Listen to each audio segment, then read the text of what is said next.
При выборе искусственной елки отдавайте предпочтение елкам, имеющим противопожарную пропитку. Данная информация имеется на упаковке. При выборе места расположения новогодней елки убедитесь в ее устойчивости. Для украшения новогодней елки используйте только гирлянды заводского производства.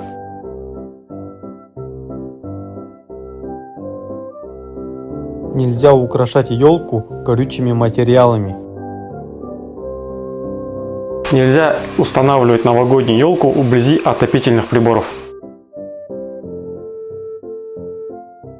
В случае загорания елки необходимо накрыть ее плотной тканью. Ни в коем случае не тушите ее водой, а лучше сразу позвонить по номеру 112.